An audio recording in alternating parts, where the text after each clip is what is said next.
చెన్నుబోయిన వంశీకృష్ణ యాదవ్ గారు ఈరోజు పరిచయం కాదు. ఇది 2009 నేను యువరాజ్యం అధ్యక్షులుగా ఉన్నప్పుడు ఆ రోజు నుంచి ఉత్తరాంధ్రలో చాలా బలమైన యంగ్ లీడర్, డైనమిక్ లీడర్. ఆ రోజు నాకు ఆయన ప్రత్యక్షంగా ఆయన చూశాను ఆ రోజున.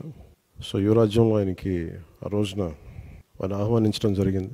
కోఇన్సిడెంటల్గా మళ్ళీ 2009 తర్వాత మళ్ళీ 2023లో ఎమ్మెల్సీ అభ్యర్థిగా ఉండి కూడా మనస్ఫూర్తిగా ఈ రోజున జనసేన పార్టీలోకి వచ్చినందుకు మనస్ఫూర్తిగా శ్రీ చెన్నుబోయిన వంశీకృష్ణ యాదవ్ గారిని మనస్ఫూర్తిగా ఆహ్వానిస్తున్నాను.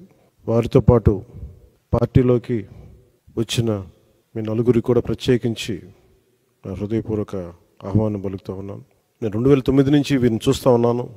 చాలామంది ఆ రోజుల్లో ఇంక్లూడింగ్ తెలంగాణలో కూడా చాలామంది యువరాజ్యంలో ఉన్న వ్యక్తులు చాలామంది కీలకమైన నాయకులు అయ్యారు ఈ రోజున, అటు తెలంగాణలోనూ ఇటు ఆంధ్రాలో. సో ఆ కోవకు చెందిన శ్రీ వంశీకృష్ణ యాదవ్ గారు మనస్ఫూర్తిగా మళ్ళీ ఇంకొకసారి రావటం, ఇందాక ఆయన అన్నట్టుగా తిరిగి సొంత ఇంటికి నేను వచ్చినట్టుగా ఉందంటే మనస్ఫూర్తిగా నేను అదే దృష్టితో చూస్తూ ఉన్నాను.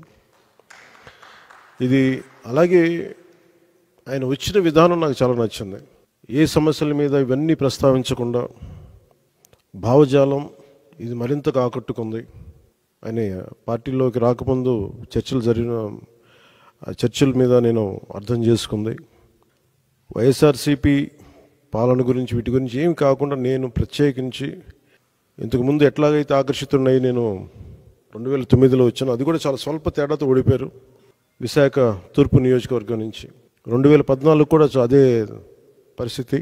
కానీ పోటాపోటీగా మళ్ళీ ఎమ్మెల్సీ ఎన్నికల్లో పోటీపడి గెలిచి ఆ విజయం మరి ఇలాంటి బలమైన నాయకుడిని జనసేనకి మనస్ఫూర్తిగా ఇష్టపడి వచ్చినందుకు ఇంకొక మారు మనస్ఫూర్తిగా ధన్యవాదాలు తెలుపుకుంటూ, ఏ నమ్మకంతో అయితే జనసేనలోకి వచ్చారో మీకు మనస్ఫూర్తిగా నేను వ్యక్తిగతంగా పార్టీ పరంగా భరోసా ఇస్తున్నాను. మీకు అండగా ఉంటాం. మీతో పాటు వచ్చిన మీ అందరికీ కూడా ఈ రోజున కండువాలించిన ప్రతి ఒక్కరు కూడా పేరు పేరున మీరు ఒకళ్ళు ఇద్దరు నాకు ఖచ్చితంగా యువరాజ్యంలో చేశారని అనుకుంటా ఉన్నాను. మీరు చేశారు, దుర్గాప్రసాద్ గారు.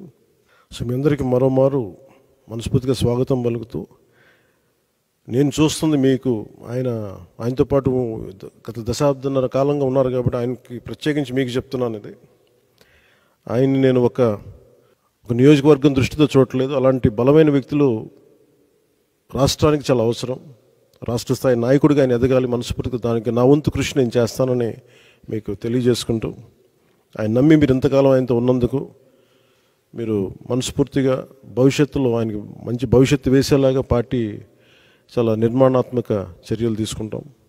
చాలా బలంగా ఆయనకి అండగా ఉంటామని తెలియజేసుకుంటూ, దీనికోసం ఆయన పార్టీలో చేరిక వచ్చిన ఇక్కడ జనసేన నాయకులందరికీ దీనిని ఒక క్రమంలో తీసుకొచ్చిన పిఎస్సి చైర్మన్ పెద్దలు నాయకులు నాదెండ్ల మనోహర్ గారికి కూడా ప్రత్యేక ధన్యవాదాలు తెలుపుకుంటూ, ఈ సందర్భంలో ఎన్నికలు రాబోతున్నాయి. హార్డ్లీ ఒక 70-80 రోజుల్లో ఉన్నాయి. ఈ ఎన్నికలు ఆంధ్రప్రదేశ్ భవిష్యత్తుని నిర్దేశించే ఎన్నికలు ఇవి. ఏ అభివృద్ధి కోసం అయితే మీరు అందరూ అహిర్నిశలు వైసీపీకి దాదాపు 2014 నుంచి ఆవిర్భావం నుంచి ఆయన పనిచేసిన వ్యక్తి. అంటే మీ అందరి ఆశలు కూడా ఉత్తరాంధ్ర అభివృద్ధి కానీ మీ వ్యక్తిగతంగా మీరు ఎదగడంతో పాటు ఉత్తరాంధ్ర అభివృద్ధి, రాష్ట్ర అభివృద్ధిని ఆకాంక్షించే మీరు చేశారు. అది ఎంతవరకు జరిగిందనేది మీకు అందరికీ తెలుసు. కానీ మీ ఏ ఉద్దేశం కోసం అయితే మీరు రాజకీయాల్లోకి వచ్చారో, ఏ ఉద్దేశం కోసం అయితే ఒక పార్టీని యువరాజ్యం తర్వాత మళ్ళీ మీరు నమ్ముకొని వైఎస్ఆర్సీపీలోకి వెళ్ళి చాలా అండగా నిలబడిపోయారు. మీరు ఇంత మాత్రం ప్రేమ నమ్మకం చూపిస్తే దానికి నేను 100 ఇంతలు చేసేవాడిని.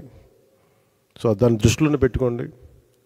ఇది ప్రత్యేకించి సందర్భంలో చాలా మాట్లాడాలని ఉంది, కానీ ఇంకా సమయం ఉంది, వాటి గురించి మాట్లాడతాను. ఇంకా నాకు ఆంధ్రప్రదేశ్ భవిష్యత్తు చాలా ముఖ్యం. Subscribe us and press the bell icon for more interesting updates.